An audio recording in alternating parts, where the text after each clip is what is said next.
আমি এখন বাহিরের খাবারের প্রতি খুব বাজেভাবে আকৃষ্ট হয়ে গেছি। এটার জন্য একমাত্র দোষী হচ্ছে আমার হাজব্যান্ড, কারণ ও বাহিরের খাবার এত পরিমাণ পছন্দ করে। আর তার সাথে এখন আমিও সেম হয়ে গেছি। ওই যে সঙ্গদোষে লোহাবাসে একটা কথা আছে না, সেম ওইটাই। সো হ্যালো এভরিওয়ান, কি অবস্থা সবার, কেমন আছেন? আশা করছি ভালো আছেন। চলে এসেছি নতুন আরেকটা ভিডিও নিয়ে। আশা রাখি সবাই কষ্ট করে ভিডিওটা দেখবেন আর লাইক কমেন্ট শেয়ার করে পাশে থাকবেন।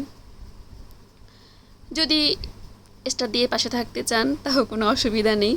তো যাই হোক, মেয়ের বাবা হুটহাট করে ফোন দিয়েছে যে বাহিরে আসতে, সে অফিস থেকে এসেছিল। তো আমি জানতামই না কেন আমাকে ডেকেছিল। পরে আমিও তাড়াহুড়া করে গুঞ্জনকে বাসায় রেখে চলে গিয়েছিলাম।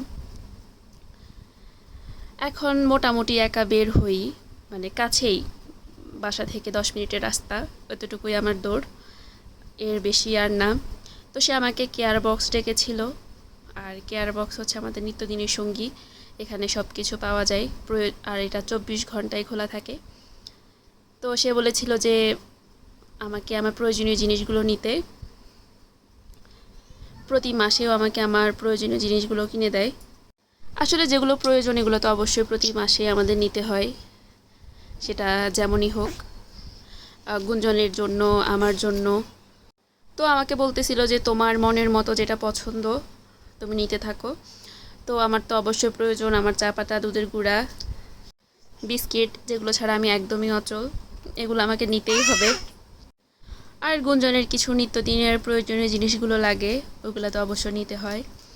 আর এদিকে সে আমাকে এগুলো নেওয়া কমপ্লিট হওয়ার পর আমাকে ব্যাগগুলো ধরিয়ে দিছে, বলতেছে সে নাকি অনেক বেশি দুর্বল।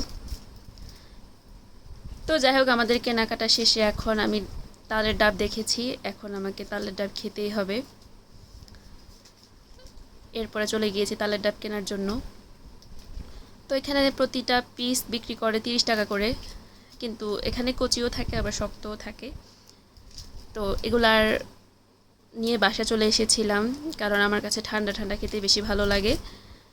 তো কাকার থেকে নিয়ে বাসায় এসে ফ্রিজে রেখেছিলাম। তবে উল্টাপাল্টা খাবার না খেয়ে এইসব খাবার খাওয়া অনেক বেশি ভালো। আগে এগুলো কিনে খাওয়া লাগতো না আমাদের বাড়িতে, এগুলো আমরা গাছ থেকে পেড়ে খেতাম, আর এখন সব কিছু কেনা। তো যাই হোক, এখন আমাদের তালের ডাব কেনা শেষে এখন চলে গিয়েছি নরম গরমে। আমার খাওয়ার একদমই ইচ্ছা ছিল না, আর মেয়ের বাবা আমাকে না খাওয়াই ছাড়বে না, সে আমাকে নিয়ে গিয়েছে নরম গরমে চিকেন চাপ খাওয়ানোর জন্য। আর এখানের চিকেন চাপটা অনেক বেশি মজা, এটা গরম গরম খেতে অনেক বেশি ভালো লাগে। তো আমাদের কাবাব খাওয়া শেষে চলে গিয়েছিলাম টেস্টি ট্রিট।